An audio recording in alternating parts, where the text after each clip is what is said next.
xisaabaadkooda haddaad eegto waad naxaysaa. dad badan oo kulle way dhegeysan doonaya maaliyad ilaahay siiyey oo ladan ayaa waxa lagu leeyahay lacaga yaryar oo dadkii lahaana ay u baahayeen oo marka loo tagana uu ku oranayo lacag ma hayo. sidee ula tacaamulayaa, sideen iskaga ilaalinayaa, sideen ula dhaqmayaa. haddii uu ka fikiro noloshiisa maalinlaha inuu qarashaadkiisa iyo masaariiftiisa iyo waxa uu khasirayo inuu had iyo goor ku ekaysiiyo xuduudda waxa soo gala, aad buu uga badbaadayaa inuu dayn qaato. baa laga yaabaa in dadka lacag ka ururiyaan dabeetana marka dambe la kaco ama chief voucher ha loo bixiyo ama balaayo kale ha loo bixiyo, dabeetana dadkii cabsi waxa ku dhacda marka dambe inay maalgelintii ka cararaan. halkani waa Mehal Podcast, waxaan idinla socodsiinayaa anigoo ah Bilaal Mustafa. Deyntu waa culays dad fara badan oo dunidan korkeega jooga maanta saaran. meelaha qaar waxaba la dhahaa waa waajib inaad deyn qaadato si aad u noolaato. haddaba deynta sideynu iskaga ilaalin karnaa, sideynu ula tacaamuli karnaa, maxay tahay deyntu? su-aalaha iyo su-aalo ka badanba waxaynu nooga jawaabi doonaa Ustaad Cabdiraxmaan Haasi oo ah aasaasaha Haasi Consulting, sidoo kalena trainer tababaro bixiya shirkado fara badan oo waaweyn oo dalka ka midana siiya consulting. maanta wuxuu inoogu marti yahay Mehal Podcast. Ustaad ku soo aad baad mahadsan tahay, waana ku dhawahay Mehal Podcast. Ustaad, maalin aynu sheekaysanay waxaad tilmaamtay inay ku soo koomayaba mawduuceenan 5 qodob. 5 qodob oo ah 5 qodob oo muhiim u ah qof kasta oo doonaya inuu deyn iska ilaaliyo sidii uu u noolaan lahaa. haddaba waxaan doonaynaa 5 qodob inaynu xabad u dul istaagno. balka koobaad inoogu bilow oo ah inuu qofku samaysto goal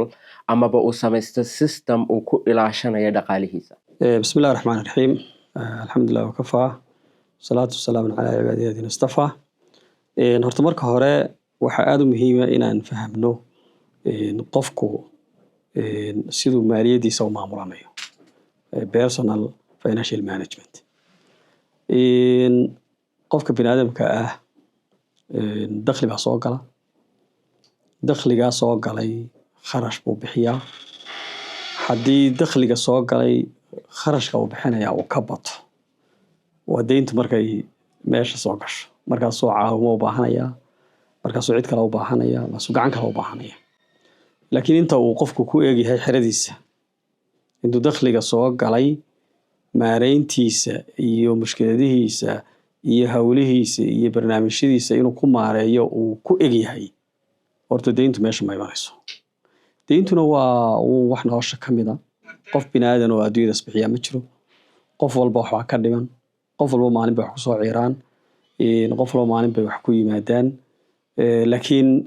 waxa ugu daran, kolley gadaal baynu ka gogoosan doonaa, qofku noloshiisa dayliga ah ee maalinlaha ee bilaha ah inuu deyn ku maareeyo. deyntu waxay ku fiican tahay waxyaabaha emergencies-ka ee kugu soo diriya, waxyaabaha tusaale ahaan oo kale maalgelin ama investment ahoo maaragtay aad maalgelinaysa meel inaad deyn u qaadato, wax kaa culus oo tusaale ahaan aad samaynayso. laakiin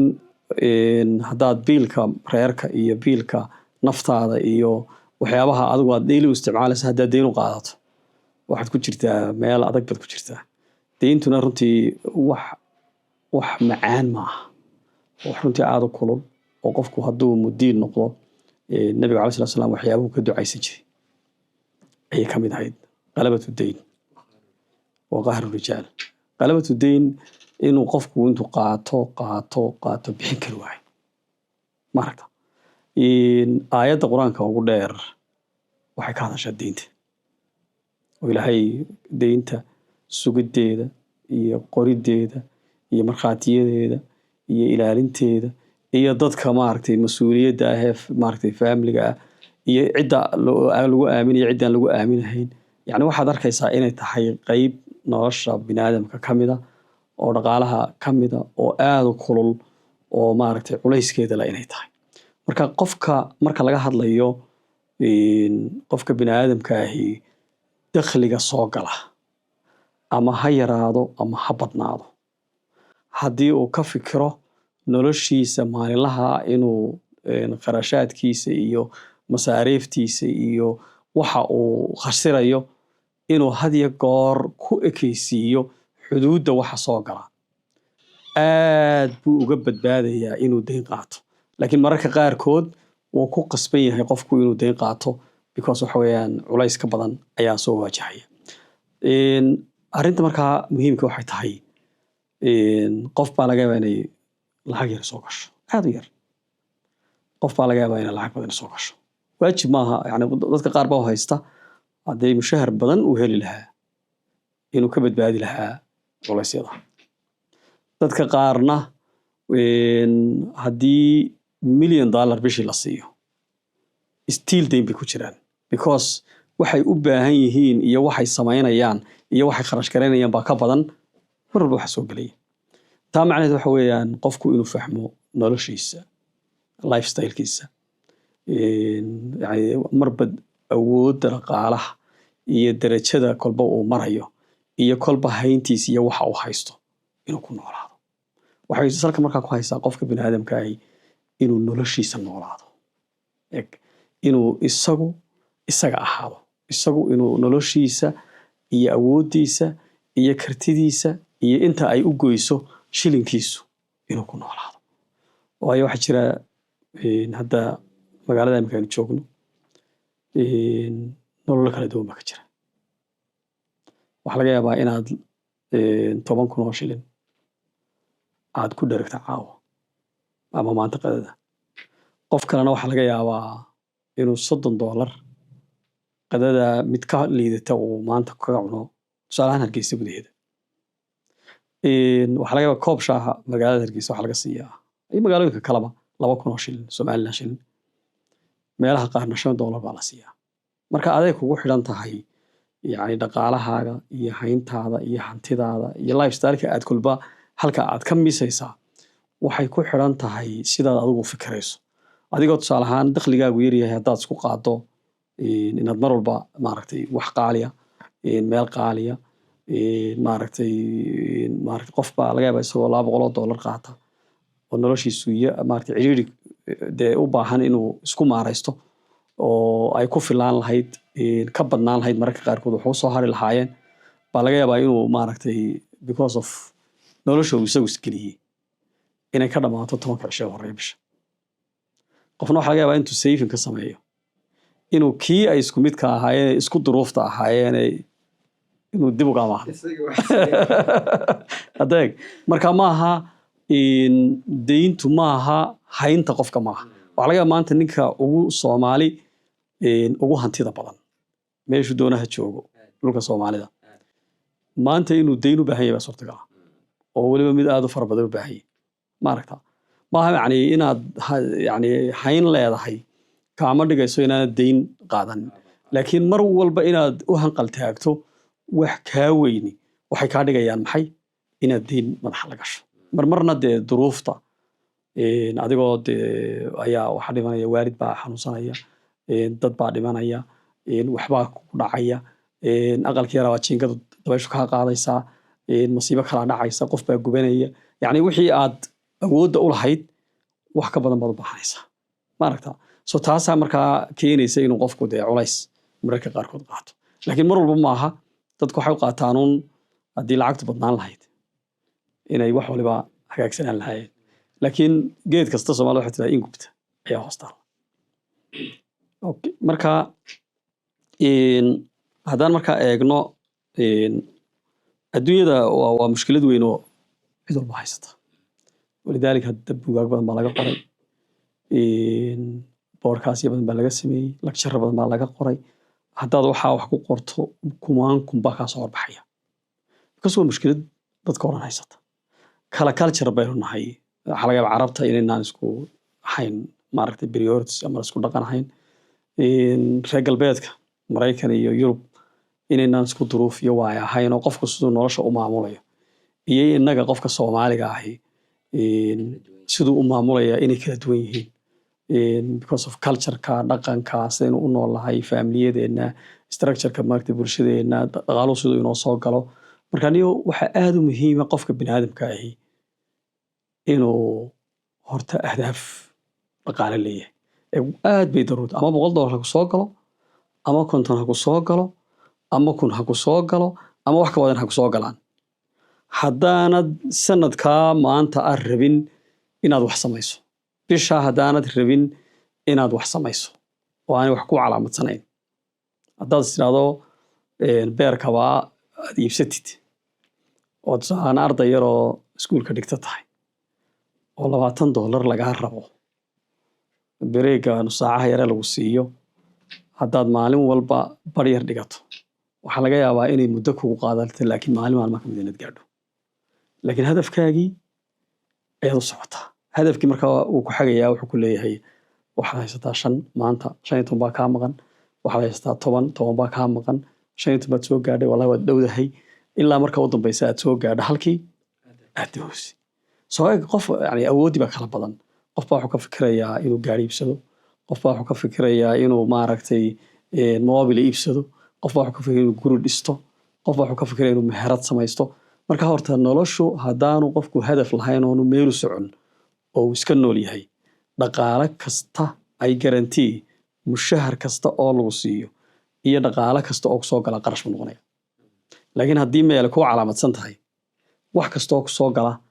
in yar baad ka reebaysaa oo meel ku rido ustaad aad baad u mahadsan tahay waxaa laga rabaa qof kasta oo markaasi maanta doonaya inuu dhaqaalihiisa manage kareeyo ama shirkad ha ahaato ama qof ha ahaadee ma isleedahay inuu qofku samaysto bishii budget uu isticmaali karo amaba uu xisaabtamo uu yidhaahdo war intaas ayaan bishan isticmaalaya waxaa kaloo aad muhiima in mar walba aad budget leedahay maxaa ku soo gala iyo maxaa kaa baxa budgetka ama waxaad ku samaysan kartaa qalin iyo buug ama waxaad ku samaysan kartaa excel computerka haddaad garanayso ama imika applications baa jira mobilkaaga aad ka maamulanayso wax alla waxa ku soo gala iyo waxa kaa baxa aad marka hore qorshaysanayso dabadeetana dakhliga dhabta ee ku soo gala aad gelinayso kharashka dhabta ah ee kaa baxana aad gelinayso ku kala jaraya ku soo saaraya bil walba maxaa ku soo haray iyo maxaa dheeraad kugu noqday ma aragtaa iyo maxaa marka culayskii waxaad ogaanaysaa halkaad marayso dad badan baa markay hurgufaanuun bisha maaragtay dhexdeeda waabaan waxaan lahayn jiray meherado maaragtay supermarket ah oo marka dadku yani waxaad ogaanaysaa siday u yihiin maaragtay aanay isu maamuli karin dabeetana wuxuu rabaa qofku bisha soo socota raashinkeeda inaad sii siiso oo uu kaa siiyo bisha dambe lacagteeda marka waxaan ku oran jiray wade anigu noloshaada ku maamuli maaye maaragtaa noloshaada adigu maamulo oo budgetkaaga samayso oo caanaha yaree kaa go'a ciyaalka iyo waxa yaree kaa yara go'a dee aan ku amaahiyo laakiin bishii dhammayd kharashkeeda anuma waxaan hay maamulahaagii waxaan hay muxuu ahaa maaliyaddaada maaragtaa soo qofkii wuxuu rabaaba inuu macal faamligii bariiskay cunayeen iyo tamaanadii yarayd iyo wixii lagu casaynayay ayuu rabaa inuu amaah kusii galo so already bisha soo socotaaba casaan bay ku jirtaa waa la sii leeyahy dabeedna markay wax yar iska qardhaafaan ayuu kuu gembinayaa dib u arki maysid meherad kaloo haddana tegayaa qofkii saasunbuu wareegayaa ma aragtaa marka inuu qofku budget samaysto oo dakhli samaysto oo waxa uu bixinayo iyo waxa uu kala mudnaysiin iyo awlawiyaad u kala samaysto oo uu kala yaqaano waxay lacagtu kaga baxaysa iyo waxaanay kaga baxayn aad bay runtii muhiim u tahay dadkeenu markay mushkiladii ku timaado unbuu xasuustaa in ay u baahan yihiin lacag degdeg ah ma jiraa nidaam ama hab uu qofku u samaysan karo budget uu ula baxayo emergency fund oo waqtiyada degdega ah uu isticmaali karo caafimaadka iyo masiibooyinka waqtiyadaas waxa aad u muhiim oo dadkeena aad ay ugu liitaan emergency fundka waxa la dhahdo inuu qofku dhigto in yaroo gundhiga oo uu u dhigto waxyaabaha ku soo darin kara tusaale ahaan bil mushaharkeed hadduu qofku uu seef gareeyo 2 bilood mushaharkood ama maxaa la dhahdaayey uu intuu urursado uu dhigo oo mar walba uu isku dayo kharashka tusaale ahaan bishii ka baxa bil 2-3 inuu accountka ugu jirto ama meel ay u taallo wax kasta oo ku yimaada inta badan uu maareyn karaya laakiin dadka badankoodu maanta waxay isbedelayaan ciddi yar baa la odhanaya qof maaragtay ha laga jaro wax yar aad u yar qofkii waa baahan yahay bannaanku jooga ma aragtaa dhibaato ayaa haysata shalaytana waxaa laga yaabaa lacag yaroo soo gashay inuu ku iibsaday TV haddana layr ku soo qora oo qarash kale ku fura oo maaragtay carruurtu kaga mashquulsho quraankii iyo iskuulkii eegata soo nolosha prioritieskeedii waxaa laga yaabaa qofkii isagoo mushahar yar qaatay inuu gaari iibsado oo gaarigii shidaal maintenance meeluu duqeeyo cashuur liisan maxay eegata uu markiiba kusoo kordhiyo soo qofkii inuu fahmo goormaad waxaan u baahantahay goormaad waxaan u baahnayn waa dakhli waa qodobkii hore ee budgetka ayay ku ururaysaa inuu emergency fund yar yeeshaa aad bay qofka muhiim u tahay gundhig yeesho oo weligii aanu ahaanin qof siidooda mahadsanid ustaad deynta sidee ula tacaamulayaa sideen iskaga ilaalinayaa sideen ula dhaqmayaa deynta bahasha la idhaahdo noloshiisa inuu ka saaro qofku haddii ay soo gashana inuu maareeyo inta badan qofka bini aadamkii noloshiisa deynta uu ka ilaali karaa anigu tusaale ahaan waxyaabaha runtii aan ilaa markaan yaraa kusoo dhaqmayey ilaa imikadaa inta badan noloshayda deyn lagu lahaa mar kastoo marxaladaan marayay ama ha yaraato ama ha badnaatee waxaan isticmaalaya waxa anigu aan awoodu leeyahay haddaan deyn ay soo gashana waa maraan investment ama wax culus ama emergency wax weyn oo dee maaragtay awoodda ka weyni uu soo galo iyadana markaa aan iskaga bixiyo reasonable maaraynta deyntu waa very important dadkeenu deynta uma haystaan inay tahay mushkilad markuu qaataa ugu dambaysa imika haddaad shirkado badan baan la taliya u nahay xisaabaadkooda haddaad eegto waad naxaysaa dad badan oo kulle way dhegeysan doonaya maaliyad ilaahay siiyey oo ladan ayaa waxaa lagu leeyahay lacaga yaryar oo dadkii lahaana ay u baahayeen oo marka loo tagana uu ku odhanayo lacag ma hayo maaragta oo haddana dhinaca kale aad arkayso wuxuu qarash garaynayo hantida uu hayo wuxuu kala bedelayo nolosha uu ku nool yahay waxaan uu bixin waayayaana ay tahay marka xadiis baa wuxuu ahaa sal ly slam nabigu madlul ghaniyi dulm qofka karaya ee awood leh ee iska bixin karaya meermeerintiisa iyo qofkaasi inuu deynta bixin waaya waa dulmi dembi baad ku gelaysaa aad bay u adagtay qofkii awood aan lahayn ee aan ka lahayn ee culays ay ku noqotayna ilaahay wuxuu fa nadiratun ilaa maysara ee qofkii inta uu karayo ee awood u helaya in loo kaadiyo soo waxa la rabaa qofkii deynlaha ahaana inaanu qof dee ay culays ku tahay aanu kalarka qabsanin qofkii awoodda ahaana markay soo gasho eegata inaanu haysanin ee uu iska bixiyo maaragta bahashuna runtii aad bay u kulushay waxyaabaha deynta aan maaragtay uga cararo waxaa ka mid ah qof walbana aan kula talinayo yani qofku dee waxaad noqonaysaa waad gabanaysaa beriba nin baan lacag ka amaaday aad aan u jecelahay oo aad aan u ixtiraamo waana runtii waktigii bay gaadhay aan u qabtay manaan bixin karayn masaajid baanu show ku wada tukanay markaan salaama naqsaday midigtii u salaama naqsaday unbuu isagoo bidixdii u soo jeedsay labadeenu saas ugu dhacay calaykum asalaam markaan xaggan bidixda weli kabahan hoosta ka qaatay nin kaloonu saaxiibna baan u tegay oo ku yidhi waa lacagta ay amaahayo waan soo amaado waan u tegay waxaan ku nin lacagtaadii watan oo maxaa dhacay saan ku war kaa tukan kari weynaa salaadii warbax baa ku weydiiyey may waxaa ku yidhi anaa damiirkaygu eeg waktigii bay gaadhay soo maha ha mana awoodeyn markaasoo maan haynin maogtay marka intaan dee gagaban lahaa baan ku idhaan maaragtay mid kale aan ka soo qaatay oo mar kale aan isagana waanu sheegay waxaan ku idhi ujeeddada aan u qaadanaya waa waktiga iga gaadhay waan awoodi waaya inaan bixiyo marka waad iga sugaysaa baan ku idhi maaragta marka hadii goor waxaa jira mararka qaarkood qof baa dee deyn kuu soo doonanaya qofkii waad arkaysaa inaanu bixin karaynin mararka qaarkood oona culays ku ahayn maaragta nin baan maalin ku idhi saasoo kale ahaa ayaan uga sheekeeya waxaan ku idhi haddaad i aragto ama aan ku salaamo hamoodin inaan deyntii kaa doonaya salaadda ha iga bixin baan ku idhi maaragta haddaad kartana keen haddaad kar weydana waxa laga weydiin maayo laakiin waxa jira yani haddaad aragto dadkeena deymaha u badan lagu leeyahay ee weliba deymaha xumaaday ee raagay ee weliba aan la weydiin karin dadka wax haystay u badan yihiin waxaan leeyahay dadka wax haysta ilaahay ka baqeen deynta iska bixiyeen wax alla wax culaysa ku tahay ma jiro maaragtay qofkan deynta laga qaatayna wuu u baahan yahay wuxuu alaabta u soo gatay ama adeegga u soo furtay waxa kala maaha waa inuu isna bariiska helo marka haddii aanay awooddu kuu saamixi waayin oo aanad kari waayin ahda waxay u baahan tahay dee inaad iska bixiso laakiin haddii aad kari weydo waa inaad dee qofkii u timaadood ku tiraa ma karayo eegata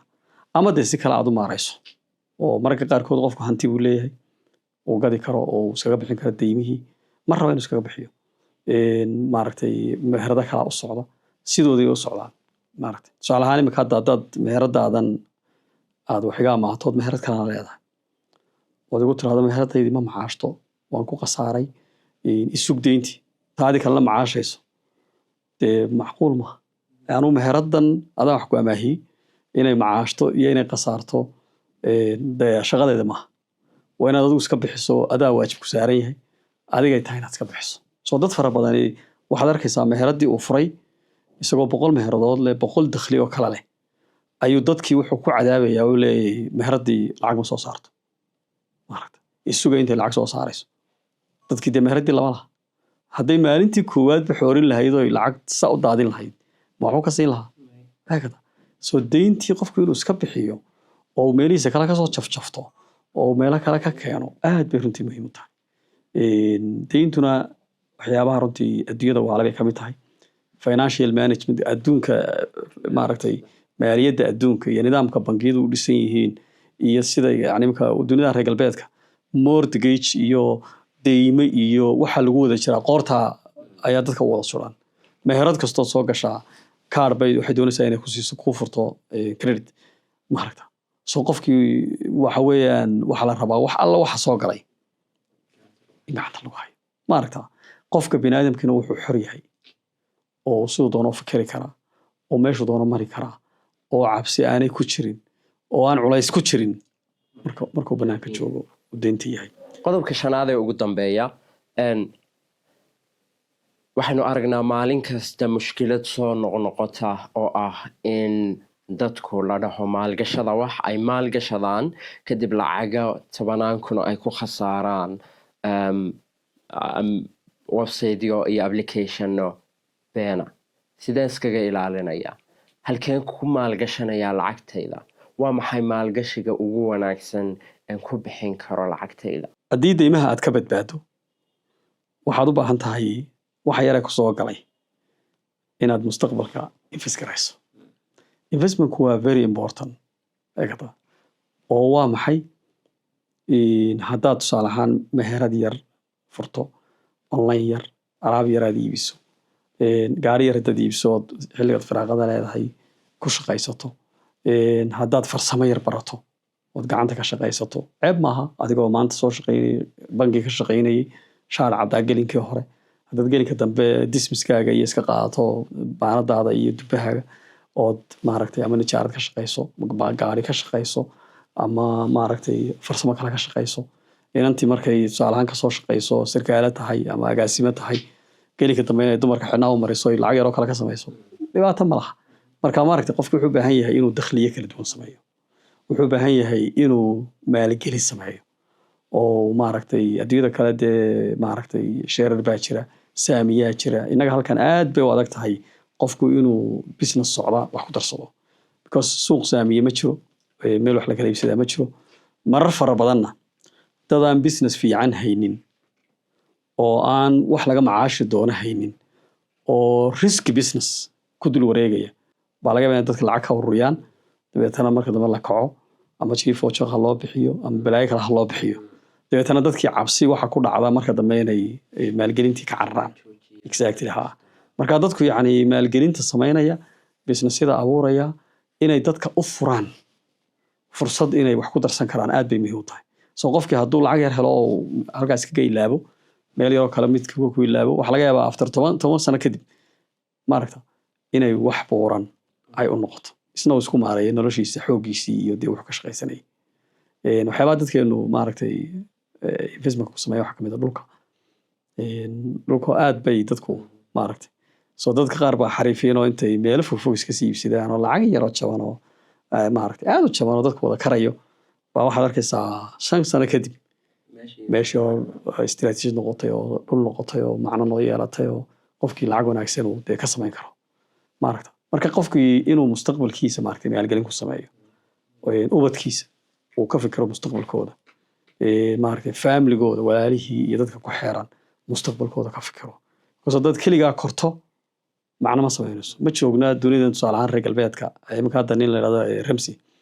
oo xoog uga hadlaa babies wuxuu leeyahay 7 baby steps wax la yidhahdo waad akhriyi kartaan buuggiisa waa 7 qodob buu kusoo ururinaya qodobka ugu dambeeya 7aad wuxuu leeyahay build wealth and give hanti dhis oo dadka wax siisii innaga principally maalinta shilling kusoo galo sadaqadu inay ku bilaabanto wey waa inaad dadka wax ka siiso ma naqasad sadaqatun min maalin xoolo sadaqo ku yaraada ma jiro hadda laakiin haddana dawaabidda yani dadka kala duwan dadka qaarkood way uthiruuna calaa anfusihim walow kaana bihim khasaasa maantuu mushaharkiisa ku siin karaa isagu gaajoon karaa dadka qaarkoodna markuu ku siiyaabuu calaacalaya sooma maaragtay qur-aanka waxaa ku jirtay maxaad bixinaysaan qulil cafu wixii ku dheeraada qofkaasi waa qofkii aan dee maaragtay dee awooddiisa lama rabo inaad dayacdo dadkii aad mas-uulka ka ahayd si aad cid kale dee wax u siiso laakiin waxaad samayn kartaa inaad wax ka jarto iyagana ku yarayso iyagana dadkii kalena dee aad culayska ka dulqaado ilaahay baa meelo kale kaaga barakaynaya maaragtaa marka yani waxaa inoo kala duwan principleski because iyagoo duruufta haysata iyo waxyaabaha haystaa ka duwan waxaynaga tusaalahaan mortgage inuu guri ku helo tusaale ahaan maaragtay iyaga way u fududahay 30 sano 40 sano 20 sano ayaa lacag yar buu bixinaya inaga qofka hadduu yiraahdo guri ku qaado maaragtay way adagtay qof hantile oo lacag weyn bixin kara ayaa suurtagal u tahay dhulkii waa qaali qofkii ma dhisan karo guri maaragta so laakiin maxaa la rabaa waxyaabaha yareeray uu karayo iyo wuxuu samayn karayo inuu qofku hantidiisa shakhsiga dhiso maalgelin sameeyo ganacsiyo sameeyo dadku isu tagaan 10 qof oo shaqaalaha haday isu tagaan ay wax yar isku darsadaan oo mid kamid ah ay meheradu dhiibaan waxa laga yaabaa 10 sano kadib 10koodaba inay ka badato maaragta laakiin maxay u baahan tahay waa mowduuc kale oo ay waqtiga kale ka hadli doono maamul bay u baahan tahay iyo nidaam iyo shuraakada iyo si loo maaragtay aan soo soo foof marka 5 qodob waxaan isleeyahay haddii si fiican loo raaco qofku maaliyadiisa shakhsiga ah waa maamulan karaya su-aasheedii ugu dambeysay aan doonayo ustaad inaan mawduuca ku soo xidho dhalinyar fara badan oo ina daawanaysaa jira daafaha dunida joogta mashaakil baa haysta dhaqaale yari amaba dhaqaalaha aan ku filnaanin mushahar buu qaadanayaa laakiin deemuu gelayaa markiiba haddana familigii nolol inuu samaysto doonaya waxbaa is haysta sidoo uu overcome uga samayn karaa oo uga bixi karaa mashaakilka sidoo u manage karayn karaa lacagtiisa sidoo u noqon karaa qof independent qof lagu tiirsan yahay oo dadka ku tiirsana waxa uu taraya naftiisana waxa uu taraya horta waa su'aal fiican waxa adduunka ilaahay ugu daran qofku inuu waayaha isu dhiibo duruufta uu hoggaansamo adduunka wax ka xun ma jiro qof inaga mid ah oo aan soo marin waayo adag uu yaryahay qof waliba wuxuu ka soo bilaabaa meel hoose way jiraan dad noloshu iyadoo iska salaxantay iska soo galay laakiin qofku markuu rabo inuu familygooda waa priority laakiin haddana wuxuu u baahan yahay isna inuu is dhiso naftaada dhisto aqoontaada dhisto waxaa la rabaa haddii maanta mushaharkaagu $100 yahay inaad ka fikirto inuu ku noqdo soo xirfadii iyo aqoontii iyo kartidii iyo maaragtay raganimadii aad ku gaari lahayd halkaas baa laga rabaa inaad dhisto laakiin haddaad u hoggaansato duruufta maanta jirta iyo waayaha halkaasaad taagnaanaysa number 2 waxaa aad u muhiima qofku mar kasta oo duruuf ku jiro wax kasta oo soo galay inaan wada qarash garayn $10 Allah ka yeelay inuu qofku wax bayriyo si uu mustaqbalka u dhiso oo meel soo gaaro waxa kale oo aad muhiim ah in qofku extra mile cararo oo 2 shaqo 3 shaqo mararka qaarkood 4 shaqo uu ka shaqeeyo dhalinyarada waxay rabaan waliba ragga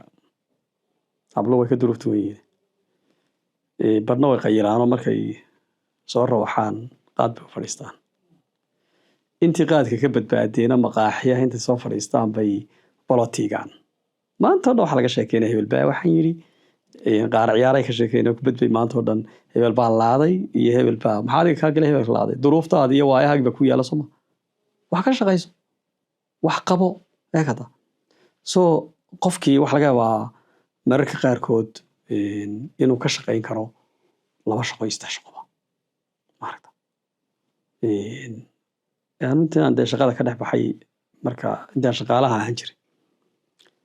weligii hal shaqo kama shaqeyn noloshayda hal shaqo kama shaqeyn maaragta culays kasta igu tahay waan ku qasbanaa for 2 reasons mid waxa weeye dhaqaale inaan ka sameeyo waan u baahnaa mar walba oo culays dhaqaale ayaa jiray marka si aan u kabo waan ku qasbanaa inaan shaqo labaad sameeyo mar walba haddaan mid saddexaad iyo mid kale ku darin midna waxa weeyaan xorriyadda يعني qabkaaga iyo shakhsiyadaada ma isticmaali kartid ma muujin kartid haddii single source aad hal meel noloshaada ku tiirsantay maaragta waxaad noqonaysaa qof addoon u ah mushaharkaas laakiin haddaad meelaad backdoor albaabta mood ka baxda haddaad haysato mararka qaarkood waxaad diidantay baad sheegi kartaa maaragta oo dadnimadaadii baad isticmaali kartaa mararka qaarkood laakiin markan kale waxaad doonaysaa ma kan mise kan waad iska foorarsanaysaa eegata so mar wal oo aad extra mile cararto ood dheerayso ood shaqo ku darto ood hawl kale ku darto ood wax kale ku darto wax laga yaabaa waxaan tusaale nin aanu saaxiib ahayn baa wuxuu ka shaqayn jiray bangi meel xawaalada oo xawaaladihii bidaysa bangiga u shaqayn jiray sarkaal sare oo dee shaar cado buuha berigii baabuurta muraayadaha in la goosto muraayad haydada ay xoog soo baxday ayuu fikiray barnaamij wuxuu soo qaatay bahal yar dhag kilibiskan yar lagu xidho maaragta dabeetana gaariga $15 buu ka qaadaya ninbaa markaa ay soo tilmaamay waan ka yar xishoodo warni horta waan ku yar waxaan siri armooda aanu isaga ahayn kunni baabuurta suuro aniga ee namariyo alaabtii qac maalintii hadduu 2 gaari sameeyo waa $30 bishii waa $900 eegada waxa laga yaabaa inuu ka qaadan halkan shaarka cad ee uu ka shaqeeyo eegada si qofku inuu fahmo nolosha ayaa ka muhiimsan inuu wax badan soo galaan marar fara badan prioritiska nolosha waxa arkaysaa qof mushaarkiisu yar yahay oo rabo inuu iPhone 17 qaato ya maaragta muxuu uga baahan yahay horta marka hore isma weydiinayo because waxa weeyaan marketingka anigu marketingkan aad uga soo shaqeyn jiray waxa la isticmaalaa qofka bini'aadamka caqligiisa iyo caadifadiisa waliba caqligii marka haddii la israado qofkii ku qanciya dee iPhone waa mobilune caadifadii baa la isticmaalaya qofkiiba waxaa laga dhigay status inuu ka sarreeyo qofku hadduu mobilka haysto inuu mobilkii qofkii kale mobilka ka haystay uu ka sarreeyo waa sababta markaad aragto dhalinyaradu markay sawirayaan mobilka la soo dhexgelinayaa sawirkii oo igu sawir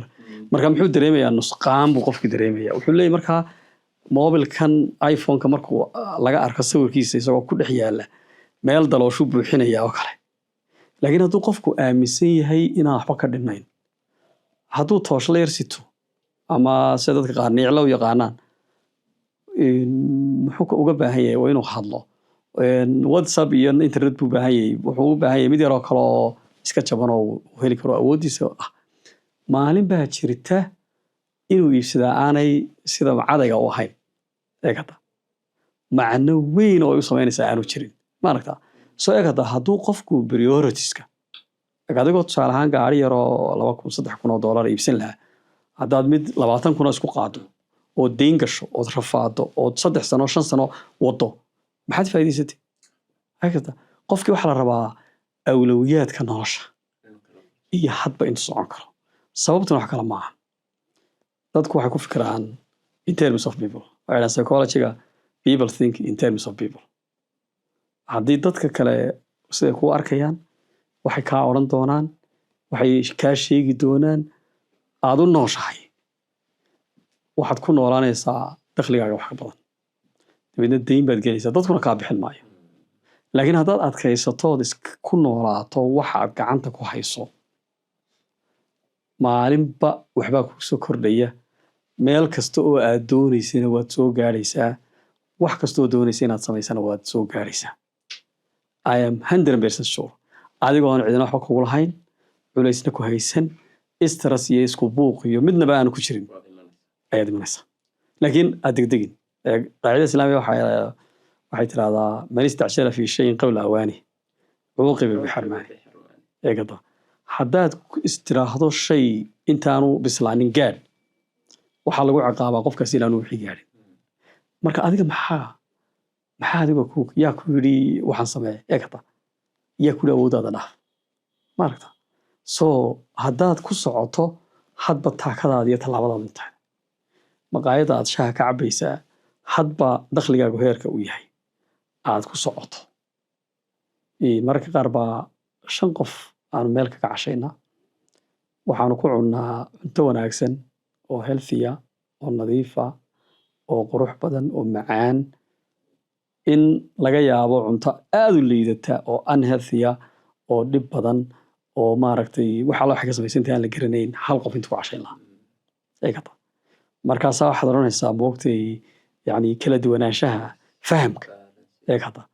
waxaa laga yaabaa magaalada magaal Muqdisho Hargeysa Jigjiga anywhere qofku inuu ku noolaan karo maalintii wax yar maaragta oo $3 saddexdiisa waqti ku cuni karo isagoo si fiican u nool qofna waxa laga yaabaa inaan $30 ku filayn maaragta ama 1 miil kaga kaco soo eegada waxay ku xiran tahay maryahaaga iyo kabahaaga iyo qofku xiranayo iyo saacadaha iyo muraayadaha iyo wixii uu xiranayo marba dakhliga qofku iyo awoodiisu intay tahay qoliyaha qaar baa waxay ku dacaadeyn jireen wadamada qaarkood waxay dhahaan isagoo jiingad ku jira ayuu gaari $50,000 soo amaanaya maasoo jiingada hor dhigaya maxaa ka muhiimsanaa inuu guri dhisto eekata awlawiyaadkii nolosha ayaa qofkii ka maqan marka qofkii dhalinyarada iminka ragga iyo dumarka kala duwan dumarka maaragtay mas'uuliyad family iyo mas'uuliyad masruuf ilaahay ma saarin wax kastoo ay sameeyaan waa dheeraad ama familygooda ha u sameeyeen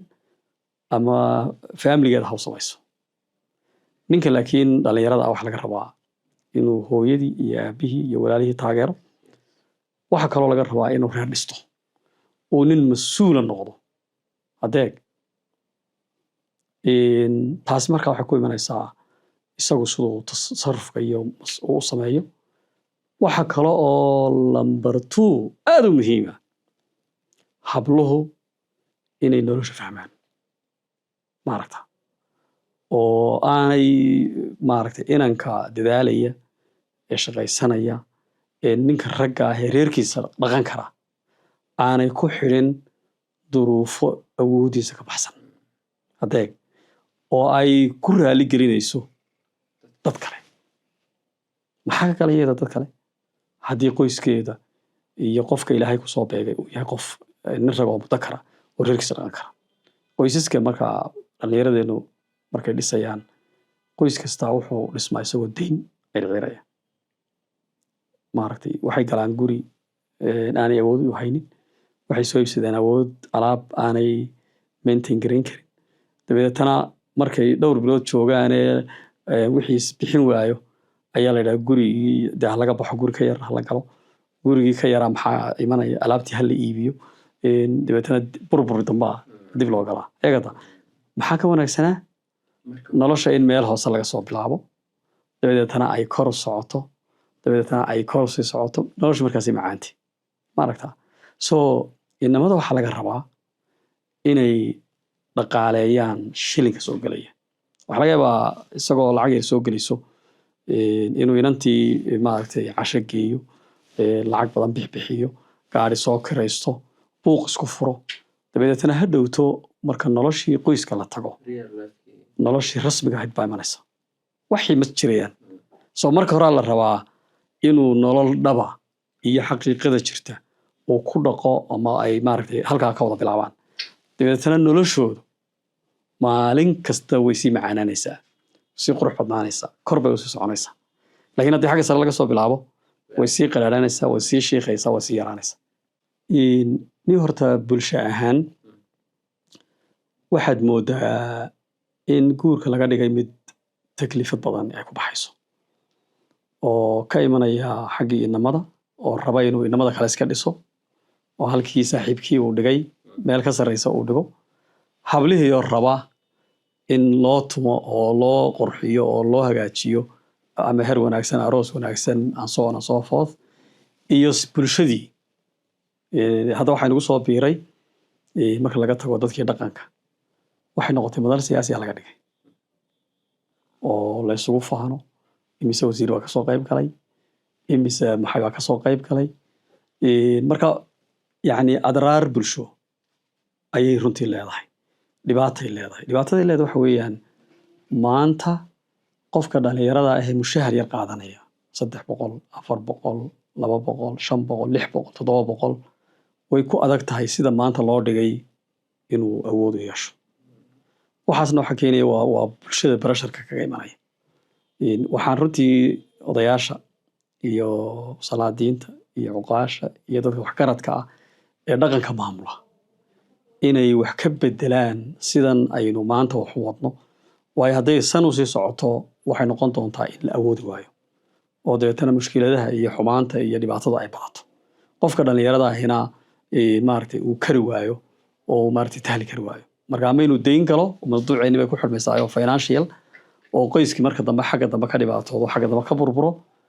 iyo inuu kaba boqo oo banaanka ka taagnaado midna waa dhibaato kale oo dadkii qaranka inay u shaqeeyaan loo diray maxaa aroosyada keenay eekata miyaan shaqo loo diran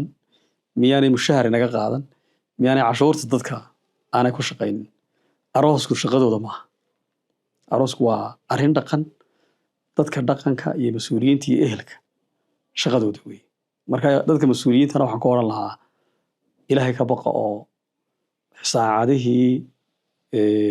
qaranka laydinku aaminay waxyaabo aan prioritiskiini iyo mas-uuliyaadkiini aan ka mid ahayn ha ku bixinina ee u shaqeeya bulshada aad u adeegaysaan ee laydin igmaday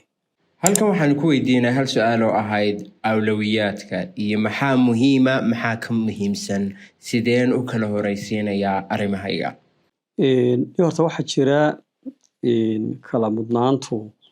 waxna waa asaasiyaad daruuriyaad cuntooyinka fiiga ardayda kirooyinka waa wax asaas tusaale ahaan kirada guriga aad gelayso dee wayna dakhligaaga ayay u dhigantay soma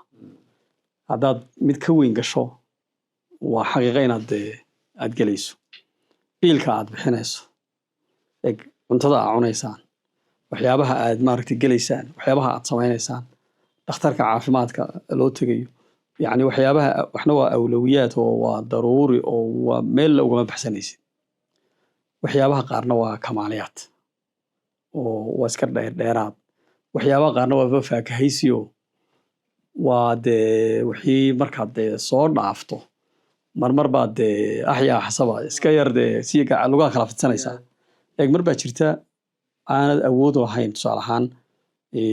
inaad daruuriga dhaafto soo haddaad caawa adigoo biilkii aanu awooddii wixii la cunaya aan haynin